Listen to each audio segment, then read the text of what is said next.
السلام عليكم ورحمة الله وبركاته.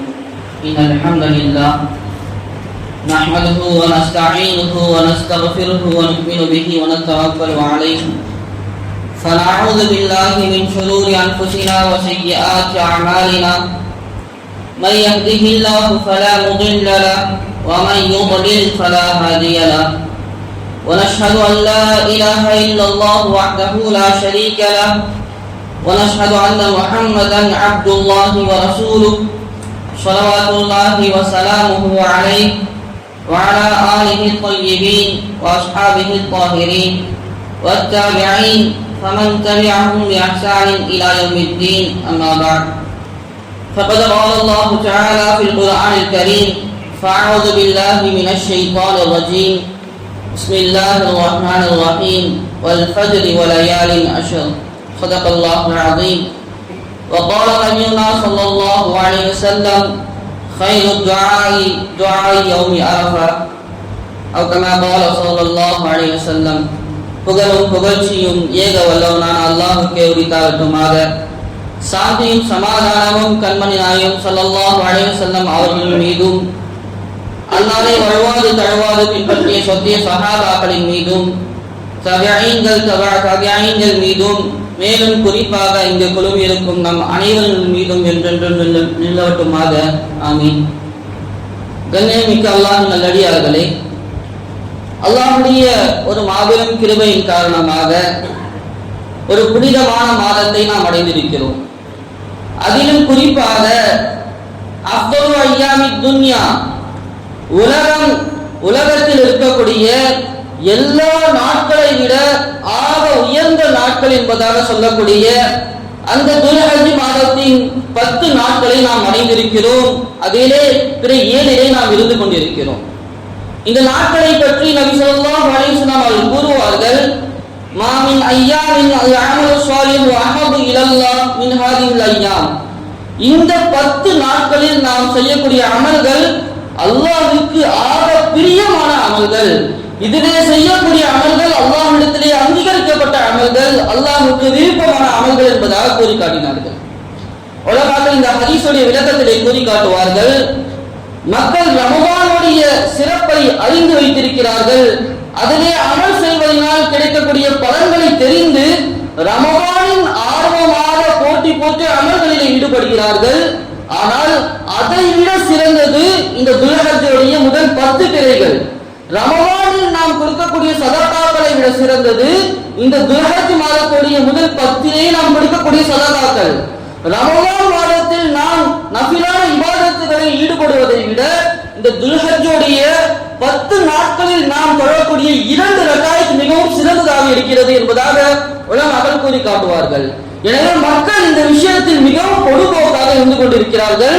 உலமாக்கள் மீது அவசியமாகவும் நீங்கள் அவர்களுக்கு இதை குறித்து விழிப்புணர்வுகளை ஏற்படுத்திக் கொண்டே இருங்கள் என்பதாக கூறி காட்டுவார்கள். கண்ணியமிக்கவர்களே, அது மட்டுமல்ல, நபி ஸல்லல்லாஹு அலைஹி வஸல்லம் அவர்கள் கூறி காட்டுகிறார்கள்: இந்த துல்ஹஜ்ஜுடைய 10 பிறை, அதிலும் ஈதுடைய நாளை தவிர்த்து இருக்கக்கூடிய 9 பிறைகளில் ஒரு நாள் நோன்பு வைப்பது ஒரு வருடம் நோன்பு வைப்பதற்கு சமமாகும் என்பதாக கூறி காட்டினார்கள். எவ்வளவு ஒரு பெரிய விஷயம்!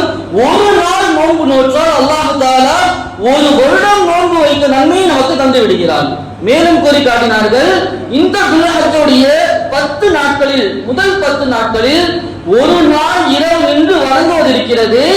லைலத்துல் கத்ர் இரவிலே நின்று வணங்கிய நன்மையை அல்லாஹ் தஆலா தருகிறான். அதற்கு சமமாகும் என்பதாக நபி ஸல்லல்லாஹு அலைஹி வஸல்லம் கூறி காட்டினார்கள். கண்ணியமிக்கவர்களே, லைலத்துல் கத்ருடைய இரவை நாம் அடைய வேண்டும் என்பதற்காக நாம் இருக்கிறோம். அந்த இரவெல்லாம் நாம் நின்று வணங்கி கொண்டிருக்கிறோம். கடைசி 10 எவ்வளவு நாம் போட்டி போட்டுக் கொண்டிருக்கிறோம். ஆனால் இந்த 10 இரவுகளில் ஒரு இரவில் நின்று வணங்கிய நன்மை, அந்த லைலத்துல் கத்ரை அடைந்து கொண்ட நன்மை அல்லாஹ் தஆலா தருகிறான் என்பதாக நபி ஸல்லல்லாஹு அலைஹி வஸல்லம் அவர்கள் கூறி காட்டினார்கள். கண்ணியமிக்கவர்களே, இந்த நாட்களில் நாம் அதிகமாக அமல்களிலே ஈடுபட்டாக வேண்டும். அதிலும் குறிப்பாக அரஃபா என்பதாக சொல்லக்கூடிய நாள், இன்னும் ஒரு தினத்தில் நாம் அடைந்து விடக்கூடிய அந்த நாள் இருக்கிறது. அது இந்த நாட்களில், இந்த 10 நாட்களிலுமே மிக உயர்ந்த நாளாக அந்த அரஃபாவுடைய நாள் இருந்து கொண்டிருக்கிறது. அந்த நாளை பற்றி உமர் ரலியல்லாஹு அன்ஹு அவர்கள் கூறினார்கள்: ஒரு யூதன் உமர் ரலியல்லாஹு அன்ஹு அவர்களிடத்திலே வந்து, உங்களுக்கு இறங்கிய ஒரு இருக்கிறது, ஒரு வசனம் இருக்கிறது. உங்கள் குர்ஆனிலே இறங்கிய ஒரு வசனம் யூதர்களாகிய எங்களுக்கு அந்த வசனம் இறங்கி இருந்தால் நாங்கள் அந்த நாளை திருநாளாக கொண்டாடி இருப்போம், பெருநாளாக கொண்டாடி இருப்போம் என்பதாக ஒரு யூதன் கூறினார். உடனே உமர் ரலியல்லாஹு அன்ஹு அவர்கள் கூறினார்கள், எந்த வசனத்தை குறித்து நீங்கள் பேசுகிறீர்கள்? அப்பொழுது அந்த யூதன் ஓதி காட்டினான், அல் யௌம அக்மல்து லக்கும் தீனக்கும் வ அத்மம்து அலைக்கும் நிஅமதி வ ரதீது லக்குமுல் இஸ்லாம தீனா. அல்லாஹ் தஆலா தனது திருமறையிலே கூறுகிறான், உங்களது இந்த இஸ்லாமிய மார்க்கத்தை நாம் பரிபூர்ணப்படுத்தி விட்டோம், உங்களுக்கு நம்முடைய உபகாரத்தை பூர்த்தி செய்து விட்டோம் என்பதாக அல்லாஹ் தஆலா கூறுகிறான் அல்லவா. அந்த வசனம் இறங்கிய நாளை நான் கூறுகிறேன் என்பதாக இந்த யூதர் கூறக்கூடிய சமயத்திலே உமர் ரலியல்லாஹு அன்ஹு அவர்கள் கூறி காட்டுவார்கள், இந்த வசனத்தை பற்றி நீங்கள் கூறுகிறீர்கள், இந்த வசனம் எங்கே இறங்கியது என்று எனக்கு தெரியும், இந்த வசனம் எந்த நாளிலே இறங்கியது என்று தெரியும். இந்த வசனம் அரஃபாவுடைய நாளிலே நபி அவர்கள் நின்று கொண்டிருக்கக்கூடிய சமயத்தில் இறங்கியது, அந்த அரஃபாவுடைய மைதானத்தில் இறங்கியது, அதிலும் குறிப்பாக ஜும்மாவுடைய நாளில் இந்த வசனம் இறங்கியது என்பதாக கூறி காட்டினார்கள். ஆக நியமித்தவர்களே, அப்படிப்பட்ட ஒரு புனிதமான நாள், அந்த நாளில் தான் அல்லாஹ் தஆலா தனது மார்க்கமான இந்த இஸ்லாத்தை பரிபூர்ணப்படுத்தி நமக்கு வழங்கினான், அந்த அரஃபாவுடைய நாளிலே. அது மட்டுமல்ல, நபி ஸல்லல்லாஹு அலைஹி வஸல்லம் அவர்கள் கூறி காட்டுவார்கள், இந்த அரஃபாவுடைய நாள் இருக்கிறது, இந்த நாளில் அல்லாஹ் தஆலா மலக்குமார்களிடத்தில் தனது அடியார்களை பார்த்து பெருமையாக பேசுகிறான். அல்லாஹ் தஆலா மலக்குகளிடத்திலே மனிதனை படைக்க போகிறேன் என்பதாக கூறக்கூடிய சமயத்திலே மலக்குகள் எல்லாம் முறையிட்டார்கள், ரத்தத்தை ஓட்டக்கூடிய மனிதனையா நீ படிக்க போகிறாய் என்பதாக.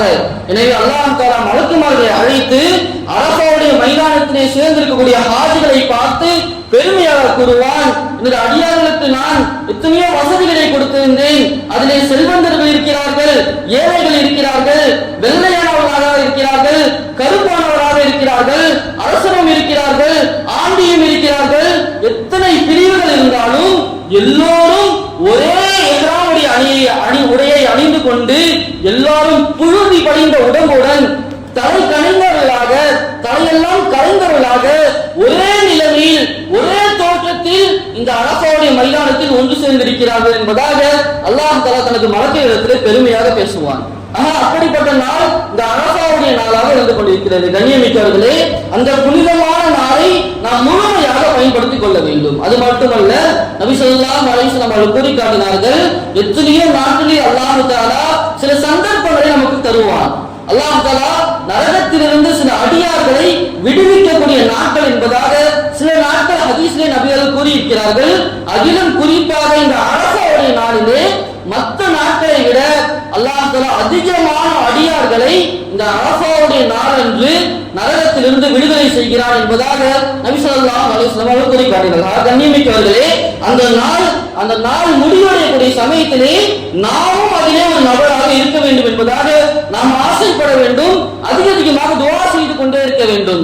அந்த அரஃபாவுடைய நாள் முடியக்கூடிய சமயத்திலே நமது பேரும் நரகத்திலிருந்து அல்லாஹ் தஆலா விடுதலை செய்து விட்டார் என்ற பட்டியலில் இருக்க வேண்டும் என்பதாக நாம் அதிகமாக துஆ செய்ய கடமைப்பட்டிருக்கிறோம். கண்ணியமிக்கவர்களே, ஒரு ஹதீஸிலே வந்திருக்கும், நபி ஸல்லல்லாஹு அலைஹி வஸல்லம் அவர்கள் சஹாபாக்களுடைய முன்னிலையில் கூறுவார்கள், 70,000 பேர் எனது உம்மத்திலே எந்த ஒரு கேள்வி கணக்குமின்றி சொர்க்கத்திற்கு செல்வார்கள் என்பதாக ஹதீஸிலே நபி அவர்கள் கூறுவார்கள்.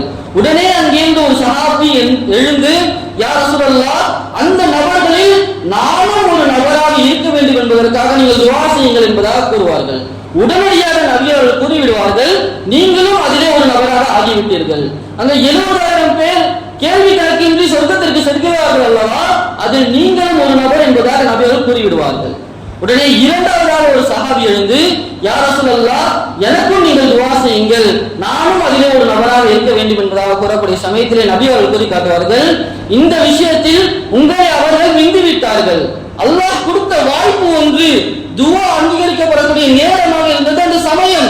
உடனடியாக அவர் அந்த துஆவை கேட்டு விட்டார், அந்த வாய்ப்பை அவர் பயன்படுத்திக் கொண்டார், அவர் அந்த பட்டியலிலே சேர்ந்து விட்டார். உங்களுக்கு அந்த வாய்ப்பு கிடைக்கவில்லை என்பதாக கூறி காட்டுவார்கள். ஆக இது போன்ற நாட்கள் எல்லாம் அல்லாஹ் தஆலா நமக்கு கொடுக்கக்கூடிய வாய்ப்புகள், அல்லாஹ் தஆலா நமக்கு கொடுக்கக்கூடிய ஆஃபர்கள். இந்த ஆஃபர்களை நாம் முழுமையாக பயன்படுத்திக் கொள்ள வேண்டும். அது மட்டுமல்ல, நபி ஸல்லல்லாஹு அலைஹி வஸல்லம் அவர்கள் கூறி காட்டுவார்கள், துஆக்களிலே மிகவும் சிறந்தது என்பது அரஃபா நாளில் கேட்கப்படக்கூடிய துஆவாகும் என்பதாக கூறி காட்டுவார்கள். அந்த நாள் முழுவதுமாக நாம் துஆக்களிலே ஈடுபட வேண்டும். சஹாபாக்களுடைய பழக்கம், மஸ்ஜிதிலே அரஃபாவுக்கு ஹஜ்ஜுக்கு சென்ற நபர்களை விடுத்து மற்ற மக்களை எல்லாம் அழைத்து துஆவிற்காக அழைப்பார்கள். இந்த நாளை நீங்கள் வீணாக்கி விடாதீர்கள். குறிப்பாக அரபாவுடைய நேரத்துடைய மாலை நேரம், அந்த நேரத்திலே துஆ அங்கீகரிக்கப்படக்கூடிய நேரமாக இருக்கிறது. அந்த நேரத்தை நீங்கள் வீணாக்கி விடாதீர்கள் என்பதாக அனைத்து மக்களையும் பள்ளியின் பக்கமாக அழைப்பார்கள். பள்ளிக்கு வாழ்ந்த எல்லாரும் உட்கார்ந்து துஆ செய்யுங்கள் என்பதாக இப்னு உமர் போன்ற சஹாபாக்கள் மக்களை பள்ளியின் பக்கமாக அழைத்து துஆவில் ஈடுபட வைப்பார்கள் என்பதாக ஹதீஸ் கிரந்தங்களிலே பதிவு செய்யப்படுகிறது. கண்ணியமிக்கவர்களே, அப்படிப்பட்ட ஒரு புனிதமான நாள், அந்த நாளை ஒருபொழுதும் நாம் வீணாக்கி விடக்கூடாது. அதே மாதிரி நபி ஸல்லல்லாஹு அலைஹி வஸல்லம் அவர்கள் மற்றொரு ஹதீஸிலே கூறி காட்டுவார்கள், ஒவ்வொரு மாதமும் 3 நாட்கள் நோன்பு வைப்பது, மாதந்தோறும் 3 நோன்புகள் வைப்பது பிளஸ் ரமதானுடைய மாதத்தில் நோன்பு வைப்பது. ஒரு மனிதர் ரமதானுடைய மாதத்தில் நோன்பு வைத்து விட்டார், அதே போன்று பேணிக்கையாக ஒவ்வொரு மாதமும் 3 நோன்புகளை தொடர்ந்து வைத்துக் கொண்டு வருகிறார் என்று சொன்னால் அவர் காலமெல்லாம் நோன்பு நோற்றவரை போன்றாவார் என்பதாக நபி ஸல்லல்லாஹு அலைஹி வஸல்லம் கூறி காட்டினார்கள். பிறகு நபி ஸல்லல்லாஹு அலைஹி வஸல்லம் கூறி காட்டினார்கள், அதே ஹதீஸிலே எந்த மனிதர் அரபாவுடைய நோன்பு வைக்கிறாரோ அந்த அரபாவுடைய நோன்பிற்கு அல்லாஹ்விடத்திலே நான் ஆதரவு வைக்கிறேன், அல்லாஹ் தஆலா 2 வருடத்துடைய பாவத்தை மன்னிப்பான் என்பதாக கூறி காட்டினார்கள். கண்ணியமிக்கவர்களே, ஒரு நாள் நோன்பு வைப்பது என்பது நாம் செய்யக்கூடிய 2 வருடத்துடைய பாவ மன்னிப்புக்கு காரணமாக இருக்கும் என்று சொன்னால் அந்த நோன்பை நாம் அவசியமாக வைக்க வேண்டும். சஹாபாக்கள் தனது மகன்கள் சிறுவர்களாக இருந்தாலும் சரி இந்த நோன்பை எல்லாம் வைப்பதற்காக பழக்கப்படுத்துவார்கள். அது மட்டுமல்ல, அந்த சிறு பிள்ளைகளை இது போன்று சுன்னத்தான நோன்புகளை நோக்க வைப்பார்கள்.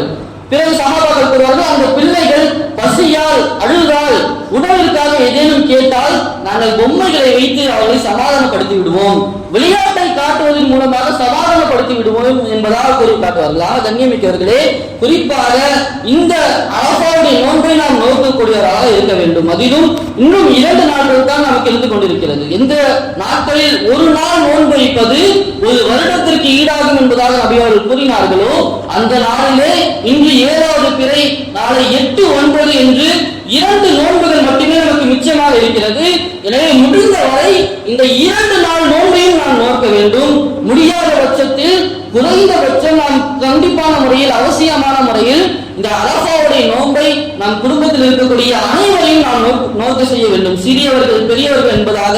காரணம், ஒரு நாள் நோன்பு வைப்பதற்கு பகரமாக அல்லாஹ் தஆலா 2 வருடத்துடைய பாவங்களை மன்னிக்கிறான் என்று சொன்னால் இந்த வாய்ப்புகளை நாம் பயன்படுத்திக் கொள்ள வேண்டும். கண்ணியமிக்கவர்களே, அது மட்டுமல்ல, சஹாபாக்கள் இந்த நாட்களில் அதிகமாக தக்பீரை ஓதக்கூடியவர்களாக இருந்து வந்தார்கள். கண்ணியமிக்கவர்களே, நபி ஸல்லல்லாஹு அலைஹி வஸல்லம் கூறி காட்டுவார்கள், அல்லாஹ்விற்கு அமல் செய்யக்கூடிய மாதங்களில் நாட்களில் மிகவும் பிரியமான நாட்கள் இந்த துல்ஹஜ்ஜுடைய 10 நாட்கள் என்பதாக கூறிவிட்டு, எனவே இந்த நாட்களில் நீங்கள் அதிகமாக தக்பீரை ஓதுங்கள், இந்த நாட்களில் நீங்கள் அதிகமாக திக்ர்களை செய்யுங்கள், சுப்ஹானல்லாஹ் சொல்லுங்கள், அல்ஹம்துலில்லாஹ் சொல்லுங்கள், அல்லாஹ் அக்பர் சொல்லுங்கள் என்பதாக நபி ஸல்லல்லாஹு அலைஹி வஸல்லம் அவர்கள் நமக்கு வழிகாட்டி இருக்கிறார்கள். இப்னு அப்பாஸ் ரலியல்லாஹு அன்ஹு அவர்களை பற்றி பதிவு செய்யப்படுகிறது, அவர்கள் இந்த நாட்கள் வந்துவிட்டால் தாங்கள் நடக்கக்கூடிய சமயத்திலும் இந்த திக்ரை செய்து கொண்டே போவார்கள். தனது கூடாரத்தில் இருக்கும் போதும் இந்த திக்ர்களை ஓதிக்கொண்டே இருப்பார்கள். சுப்ஹானல்லாஹ் என்பதாகவும் அல்ஹம்துலில்லாஹ் என்பதாகவும் அல்லாஹ் அக்பர் என்பதாகவும் தக்பீரையும் தாங்கள் படுத்துக் கொண்டே இருக்கக்கூடிய சமயத்திலும் ஓதிக்கொண்டே இருப்பார்கள். தாங்கள் வீதிகளில் நடக்கக்கூடிய சமயத்திலும் ஓதிக்கொண்டே இருப்பார்கள். எந்த அளவுக்கு கூறப்படுகிறது என்று சொன்னால், ஒரு கடை வீதியில் அவர்கள் நுழைந்தார்கள் என்று சொன்னால் அந்த இடத்திலே சத்தமாக தக்பீர் ஓதுவார்கள்.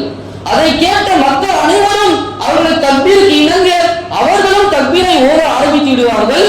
முழு கடை வீதியும் ஒரு அலை அடிப்பதை போன்று, ஒரு கூச்சல் எழும்பியதை போன்று இந்த தக்பீரின் ஓசையால் மூழ்கிவிடும் என்பதாக ஹதீஸ் கிரந்தங்களில் பதிவு செய்யப்படுகிறது. கண்ணியமிக்கவர்களே, எனவே இந்த நாட்களில் அதிகமாக நாங்கள் திக்ர்களை அதிகமாக செய்ய வேண்டும். நாம் செய்யக்கூடிய திக்ர்கள் இருக்கிறது மிகப்பெரிய ஒரு தாக்கத்தை நமது வாழ்க்கையிலே ஏற்படுத்தும் என்பதிலே எந்தவித சந்தேகமும் இல்லை. இமாம் அஹ்மத் இப்னு ஹம்பல் என்பதாக சொல்லக்கூடிய ஒரு மிகப்பெரிய அறிஞர் அவர்கள் இருந்தார்கள், மிகப்பெரிய முஹத்திஸ். அந்த காலத்திலே வாழ்ந்தவர்களிலே அவர்களுடைய காலத்தில் அவருக்கு ஈனாக எந்த ஒரு இமாமும் இல்லை. அவ்வளவு பெரிய முஹத்திஸாக அவர்கள் இருந்து வந்தார்கள். தனது ஹதீஸ் கிரந்தத்தை அஹ்மத் என்பதாக சொல்லக்கூடிய தனது ஹதீஸ் கிதாபை எழுதிவிட்டு, இந்த கிதாபிலே ஒரு ஹதீஸ் இல்லை என்று சொன்னால் அது ஹதீஸே இல்லை என்பதாக கூறினார்கள். அவ்வளவு பெரிய ஹதீஸ் கலையிலே வல்லுநராக இருந்தார்கள். அவர்களை காண வேண்டும் என்பதாக உலகத்தில் பல மக்கள் முயற்சி செய்து கொண்டிருந்தார்கள். அப்பொழுது ஒரு சமயத்தில் இமாம் அஹ்மத் இப்னு ஹம்பல் அவர்கள் ஒரு ஊருக்கு அங்கே பயணம் முடிந்து விட்டது, வேலை முடிந்து விட்டது, இரவு தங்க வேண்டும், இரவு பயணம் செய்ய முடியாது, இரவு தங்க வேண்டும் என்பதற்காக அங்கே இருக்கக்கூடிய மஸ்ஜிதிலே படுத்துக் கொள்ளலாம் என்பதாக கேட்கக்கூடிய சமயத்திலே அங்கே இருக்கக்கூடிய நபர் இங்கே மஸ்ஜிதிலே தங்குவதற்கு யாருக்கும் அனுமதி இல்லை என்பதாக கூறிவிட்டு அவர்களை வெளியே அனுப்பிவிடுகிறார்கள். அவர்கள் வெளிப்பள்ளியில் நான் படுத்துக் கொள்கிறேன் என்பதாக அங்கே படுக்கக்கூடிய சமயத்திலே அந்த நபர் இமாம் அவர்களை உங்களுக்கு எத்தனை வாட்டி சொன்னாலும் தெரியாதா என்பதாக கூறிவிட்டு அவரை தர என்று இமாம் அவர்கள் இழுத்து வந்து வாசலிலே தள்ளிவிடுகிறார்கள். அங்கே இமாம் அவர்கள் விழுந்தவுடன் ஒரு நபரை வந்து அவர்களை பிடிக்கிறார்கள். பிடித்து பார்த்தா வயசானவங்க மாதிரி இருக்கிறீங்க, வெளியூர்காரங்க போல இருக்கிறீங்க, இரவு வேணா எங்க வீட்டுல தங்கிக்கோன்னு சொல்லிட்டு அவர் கூட்டிட்டு போறாரு. அப்ப அந்த நபர் அழைத்து செல்லக்கூடிய நபர் இருக்கிறாரே அவர் ரொட்டி கடை வைக்கக்கூடிய நபர், ரொட்டிக்காக இரவு முழுவதும் மாவு பிசைந்து கொண்டே இருக்கிறார். இமாம் அவர்கள் அந்த வீட்டில் தங்கி இருக்கிறார்கள். தங்கி இருக்கக்கூடிய சமயத்திலே அந்த நபர் ரொட்டி பிசைந்து கொண்டே இருக்கிறார். இமாம் அவர்கள் தஹஜ்ஜுடைய தொழுகைக்காக எழுதுகிறார்கள். எழுந்து அவர்களை பார்க்கிறார்கள். பார்க்கக்கூடிய சமயத்திலே அவர் எல்லா நிலையிலும் ரொட்டிக்காக மாவை பிசைந்து கொண்டே இருக்கிறார். பிசையக்கூடிய சமயத்திலே அவருடைய வாயில் ஏதோ ஒன்று அசை போட்டுக் கொண்டே இருக்கிறார். வாய் அசைந்து கொண்டே இருக்கிறது. பிறகு ஃபஜ்ருடைய நேரம் வந்துவிட்டது.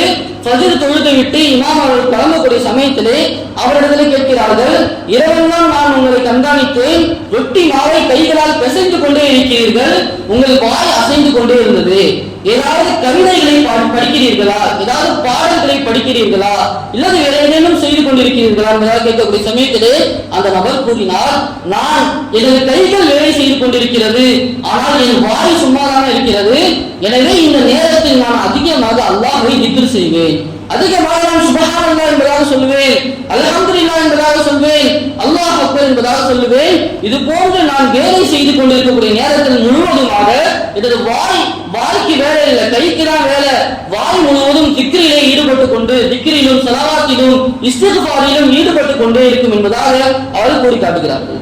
உடனே இமாம் அவர்கள் கேட்டார்கள், இந்த அமலை நீங்கள் எத்தனை நாட்களாக செய்கிறீர்கள் என்பதாக கேட்கக்கூடிய சமயத்திலே அந்த நபர் கூறினார், நான் ரொட்டி சுட ஆரம்பித்ததிலிருந்து, இந்த கடையை வைத்து நடத்த ஆரம்பித்ததிலிருந்து 30 வருடங்களாக இந்த அமல்களை நான் செய்து கொண்டே வருகிறேன் என்பதாக கூறுகிறார். இமாம் அவர்களுக்கு ஒரே ஆச்சரியம், 30 வருஷம் எல்லா நேரத்திலும் திக்ர் செய்யக்கூடிய மனிதர். உடனே கேட்டார்கள், இந்த திக்ருடைய பழக்கத்தை உங்களது வாழ்க்கையிலே பார்த்திருக்கிறீர்களா, இவ்வளவு திக்ர் செய்கிறீர்களே, இந்த திக்ர் உங்களது வாழ்க்கையில் தாக்கத்தை ஏற்படுத்தியதா என்பதாக கேட்கக்கூடிய சமயத்திலே அவர் கூறி காட்டினார், நான் எந்த துஆவை கேட்டாலும் அல்லாஹ்விடத்திலே தேவை என்று நான் கையேந்தினால் இந்த திக்ரின் பழக்கத்தின் காரணமாக அல்லாஹ் அதை உடனடியாக அங்கீகரித்து விடுவார். கண்ணியமிக்கவர்களே, நாமும் அதிகமாக திக்ர் செய்யக்கூடிய சமயத்திலே நம்ம துஆக்கள் அங்கீகரிக்கப்படும் என்பதிலே எந்தவித சந்தேகமும் இல்லை. போது அந்த நபர் கூறினார், எல்லா துஆவையும் அல்லாஹ் தஆலா அங்கீகரித்து விட்டான், ஆனால் பல வருடங்களாக நான் ஒரே ஒரு துஆவை கேட்டுக் கொண்டிருக்கிறேன், அந்த துஆவை அல்லாஹ் இன்று வரை அங்கீகரிக்கவில்லை என்பதாக கூறி காட்டினார். உடனே இமாம் அவர்கள் கேட்டார்கள், அப்படி என்ன துஆவை செய்து கொண்டிருக்கிறீர்கள் என்பதாக கேட்கக்கூடிய சமயத்திலே அந்த நபர் கூறி காட்டினார், இமாம் அஹ்மத் இப்னு ஹம்பல் என்பதாக சொல்லக்கூடிய ஒரு மிகப்பெரிய மார்க்க அறிஞர் இந்த காலத்திலே வாழ்ந்து கொண்டிருக்கிறார். முழு உலகத்திலிருந்து பல நாடுகளில் இருந்து அவரிடத்திலே பாடத்தை படிக்க வேண்டும் என்பதற்காக மாணவர்கள் போட்டி போட்டு வந்து கொண்டிருக்கிறார்கள். மிகப்பெரிய மகானாக இருக்கிறார்கள். அந்த மகானை, அந்த ஸ்ரீதேவியை நான் ஒருமுறையாவது தன்னால் காண வேண்டும். அவர்கள் இருக்கக்கூடிய நாடு வேற, நான் இருக்கக்கூடிய நாடு வேற, நான் இங்கிருந்து அங்கே சென்று அவர்களை பார்க்க முடியவில்லை, எப்படியாவது நான் அவர்களை பார்க்க வேண்டும் என்பதற்காக நான் அல்லாஹ்விடத்தில் துஆ செய்து கொண்டே இருக்கிறேன். அந்த துஆவை அல்லாஹ் இன்னும் அங்கீகரிக்கவில்லை என்பதாக அவர்கள் கூறி காட்டினார்கள். உடனடியாக அவர்கள் கூறி காட்டினார்கள், சுப செய்தி பெற்றுக் கொள்ளுங்கள், நான் தான் அந்த அஹ்மத் இப்னு ஹம்பல் என்பதாக கூறினார்கள். மேலும் கூறினார்கள், நீங்கள் செய்த அந்த திக்ர், நீங்கள் சொன்ன அந்த சுப்ஹானல்லாஹ் அல்ஹம்துலில்லாஹ், நீங்கள் செய்த அந்த திக்ர் இருக்கிறது, என்னை எனது ஊரில் இருந்து தரதரவென்று இழுத்து வந்து உங்களது காலடியில் போட்டுவிட்டது. அவரை தள்ளிவிட்டார்கள் அல்லவா, அதை கூறினார்கள், நான் விழுந்ததற்கு காரணம் அவர் அல்ல, பள்ளியில் இருந்த நபர் அல்ல, நீங்கள் செய்த திக்ர் அதை எனது ஊரில் இருந்து என்னை அழைத்து வந்து இழுத்து வந்து உங்களது காலையில் தள்ளிவிட்டது என்பதாக கூறிக்கொள்ளுங்க. கண்ணியமிக்கவர்களே, அதிகமாக நாம் நமது வாழ்க்கையிலே திக்ர் செய்யக்கூடிய பழக்கத்தை ஏற்படுத்திக் கொள்ள வேண்டும். சஹாபாக்கள் எல்லாம் தனக்கென்று ஒரு வழிமுறையை ஏற்படுத்திக் கொள்வார்கள். ஒரு நாளுக்கு நான் 10,000 முறை சுப்ஹானல்லாஹ் என்பதாக சொல்லுவேன், 10,000 முறை நான் நபி ஸல்லல்லாஹு அவர்கள் மீது ஸலவாத்தை கூறுவேன் என்பதாக தனக்கு தாங்களே நான் ஒரு சில அமல்களை ஏற்படுத்திக் கொள்ள கடமைப்பட்டிருக்கிறோம். 2 அமல்களை உலமாக்கள் நமது வாழ்க்கையிலே ஏற்படுத்தப்படுகிறார்கள். ஒரு அமல் இருக்கிறது, ஒரு நாளும் அந்த அமலை நான் விட்டதில்லை என்பதாக சொல்லக்கூடிய அமல், ஒரு அமலாவது நமது வாழ்க்கையிலே இருக்க வேண்டும். ஒரு நாள் கூட அந்த அமலை நான் விட்டதே இல்லை. அலி ரலியல்லாஹு அன்ஹு அவருடைய ஹதீஸிலே பதிவு செய்வார்கள். அலி ரலியல்லாஹு அன்ஹு அவருடைய ஹதீஸ், அந்த ஃபாத்திமா தஸ்பீஹ் என்பதாக சொல்லக்கூடிய ஒரு ஹதீஸ் வரும் அல்லவா, நபி அவர்கள் ஒரு அடிமையை கேட்கக்கூடிய சமயத்திலே அலி ரலியல்லாஹு அன்ஹு அவர்களை கூறி அனுப்புவார்கள், நீங்கள் 33 தடவை சுப்ஹானல்லாஹ், 33 தடவை அல்ஹம்துலில்லாஹ், 34 தடவை அல்லாஹ் அக்பர் இதை ஓதாமல் நீங்கள் தூங்காதீர்கள் என்பதாக சொல்லி அனுப்புவார்கள். இந்த ஹதீஸை பற்றி அறிவிக்கக்கூடிய சமயத்திலே அலி ரலியல்லாஹு அன்ஹு கூறி காட்டுவார்கள், இந்த அமலை ஒரு நாள் கூட எனது வாழ்க்கையில் நான் விட்டதில்லை என்பதாக கூறுவார்கள். உடனே மாணவர்கள் எல்லாம் கேட்பார்கள், சிஃபின் போர்க்களத்திலே நீங்கள் இருந்தீர்கள் அல்லவா, சிஃபின் போர் இரவு பகலாக நடந்தது, அந்த இரவில் நீங்கள் ஓடினீர்களா என்பதாக கேட்கக்கூடிய சமயத்திலே சிஃபின் போரில் கூட இந்த அமலை நான் விட்டதே இல்லை என்பதாக கூறி காட்டினார். அதை நியமிக்கிறவர்களே, நமது வாழ்க்கையில் ஒரு அமல், அந்த அமலை ஒரு நாள் கூட நான் விட்டதில்லை என்பதாக நமக்கு நாமே ஒரு அமலை ஏற்படுத்திக் கொள்ள வேண்டும். அது நமது விருப்பம் தான். 2வது அமலாக உலமாக்கள் கூறி காட்டுவது, நமக்கும் அல்லாஹ்விற்கு மட்டும் தெரிந்த அமல் ஒரு அமலை நாம் ஏற்படுத்திக் கொள்ள வேண்டும். நாம் தொழுகிறோம், குர்ஆன் ஓதுகிறோம், இதெல்லாம் நமக்கு தெரியும், நமது குடும்பத்திற்கு தெரியும், எல்லாருக்கும் தெரியும், பழக்கமான அமல்.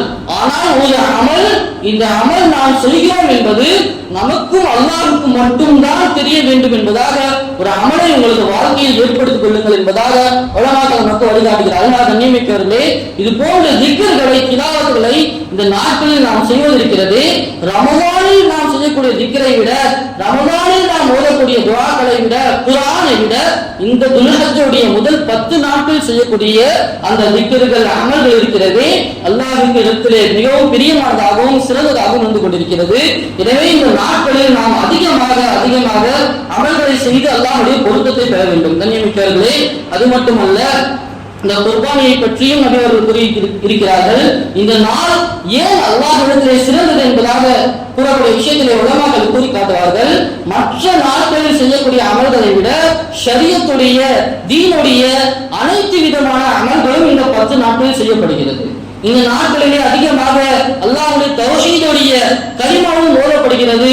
இந்த நாட்களில் தொழுகையும் நிறைவேற்றப்படுகிறது. இந்த நாட்களில் நோன்பும் வைக்கப்படுகிறது. இந்த 10 நாட்களில் குர்பானியும் கொடுக்கப்படுகிறது. இந்த 10 நாட்களில் ஹஜ்ஜும் செய்யப்படுகிறது. ஷரியத்தின் அனைத்து விதமான முதன்மையான அமல்களும் இந்த 10 நாட்களில் ஒன்று சேர்வதன் காரணமாகத்தான் அல்லாஹ் தஆலா இந்த 10 நாட்களுக்கு மிகவும் முக்கியத்துவத்தை கொடுத்திருக்கிறான். இந்த 10 நாட்களுக்கு இந்த சிறப்பை அல்லாஹ் தஆலா கொடுத்திருக்கிறான் என்பதாக உலமாக்கள் நமக்கு கூறி காட்டுகிறார்கள். ஆக கண்ணியமிக்கவர்களே, இது போன்று அல்லாஹ் நமக்கு கொடுக்கக்கூடிய வாய்ப்புகளை பயன்படுத்தி அதிலே அதிகமான அமல்களை செய்து, அதிகமான நஃபிலான இபாதத்துகள், சதகாக்களை செய்து, அதிகமான முறையில் குர்ஆனை ஓதி, நோன்பு வைத்து, நபி அவர்கள் கூறிய அந்த ஒரு நாள் நோன்பு வைப்பது ஒரு வருடத்திற்கு பகரமாகும் என்பதாக கூறினார்கள் அல்லவா, அந்த சிறப்பையும் பெற்று ஒரு நாள் அந்த இரவிலே நின்று வணங்குவது லைலத்துல் கத்ர் இரவிலே நின்று வணங்கியதற்கு சமம் என்று கூறினார்கள் அல்லவா, அந்த சிறப்பையும் நாம் இந்த இரவிலே நின்று வணங்கி, இது போன்று அல்லாஹ் தஆலா வழங்கிய அனைத்து விதமான வாய்ப்புகளையும் பயன்படுத்தி அல்லாஹ்வுடைய பொருத்தத்தை பெற்று சொர்க்கத்திற்கு செல்லக்கூடிய நன்மக்களாக அல்லாஹ் தஆலா உங்களையும் எம்மையும் ஆக்கி அருள்புரிவானாக. வா ஆகிரு தாவானா அல்ஹம்துலில்லாஹி ரப்பில் ஆலமீன். அஸ்ஸலாமு அலைக்கும் வரஹ்மத்துல்லாஹி வபரகாத்துஹு.